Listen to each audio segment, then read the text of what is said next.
Hello friends, welcome back to my channel. आज हम लोग यहाँ बात करने वाले हैं आर्टिकल 25 के बारे में।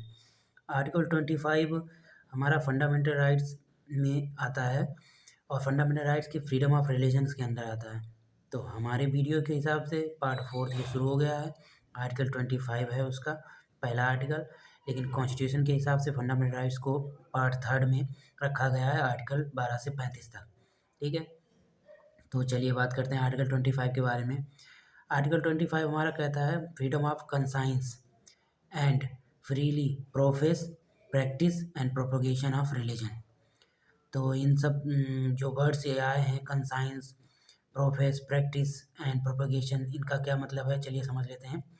Freedom of conscience means inner freedom of an individuals and mould himself with God और creatures whatever way he desires. मतलब कि किसी इंसान की आंतरिक फ्रीडम, उसकी फ्रीडम ऑफ कंसाइंस मतलब कि आंतरिक शांति, आंतरिक फ्रीडम मतलब कि अंदर से वो स्वतंत्र होना चाहिए। किसी भी धर्म को प्रैक्टिस करने के लिए अंदर से वो स्वतंत्र होना चाहिए।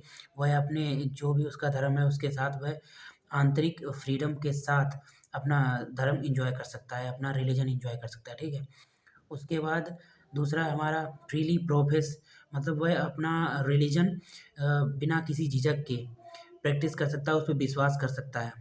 फ्रीली प्रोफेस मतलब विश्वास कर सकता है उसके आइडियल्स पे, उसकी आइडियोलॉजी पे, उसके सिद्धांतों पे विश्वास कर सकता है फ्रीली, बिना किसी डर के।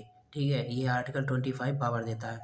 फिर तीसरा है प्रैक्टिस, वह अपने रिलीजन से रिलेटेड किसी भी एक्टिविटी को प्रैक्टिस कर सकता है। मतलब कि वह क्या कहते हैं कि वर्शिप कर सकता है, और जैसे कि प्रैक्टिस कर सकता है, पब्लिक में प्रैक्टिस कर सकता है। जैसे कि कहते हैं यात्राएं वगैरह निकालते हैं हिंदू धर्म में, और जुलूस वगैरह निकालते हैं।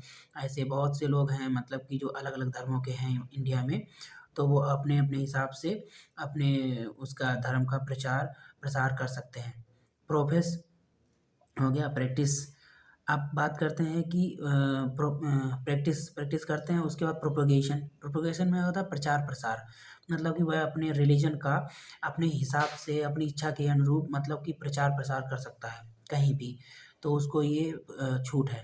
ठीक है, उसके बाद बात करते हैं कि इसके अलावा अगर तुम्हें मतलब फ्रीडम ऑफ रिलीजन दी गई है, कंसाइंस प्रैक्टिस सब दी गया है, तो मैं इसका ये मतलब नहीं है कि तुम किसी दूसरे को अपने धर्म में कन्वर्ट करो फोर्सिबली।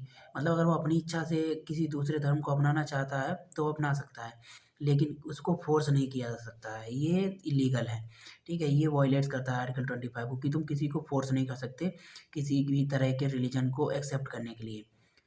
दूसरा है ये बात कि स्टेट के इस पे कुछ है, स्टेट को इसमें कुछ दिए गए हैं अधिकार। क्या दिए गए हैं कि स्टेट अगर उसे पता चला कि कोई भी रिलीजन किसी भी रिलीजन के खिलाफ मतलब अगर कोई साजिश कर रहा है, या पब्लिक में कुछ भी मतलब कि इलीगल एक्टिविटी कर रहा है, उसमें फंडिंग कहाँ से आ रही है, या इकोनॉमिकली या पॉलिटिकली इन्वॉल्व है, या उसमें ऐसी फंडिंग रेगुलेट हो रही है जो कि सही नहीं है, और वो रिलीजन की आड़ में अगर कोई गलत काम कर रहा है, तो उस रिलीजन पे थोड़ा मतलब उसकी प्रैक्टिस पे, उसकी प्रोफेशन पे थोड़ा स्टेट को ये राइट है कि वो उसके रेगुलेट कर सकती है, उसकी भी नज़र रख सकती है, और देख सकती है कि ये एक्टिविटी दोबारा ना हो। ये स्टेट का काम होता है। दूसरा है कि बात करते हैं अगर हिंदू धर्म में जैसे कि सिख वगैरह आते हैं, तो सिख लोगों को ये छूट है कि वो कृपाण जैसे कि छोटा-सा वो चाकू रखते हैं, तो वो रख सकते हैं, उन्हें ये छूट है।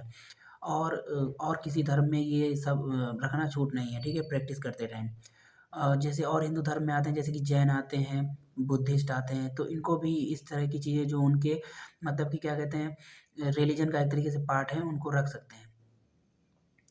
तो यही हमारा था ऑल ओवर आर्टिकल 25 की। आर्टिकल 25 था हमारा क्या था, एक बार और देख लें। Freedom of conscience and freely profess practice and propagation of religion. तो यही था, मिलते हैं नेक्स्ट आर्टिकल 25 में। तब तक के लिए धन्यवाद, थैंक यू।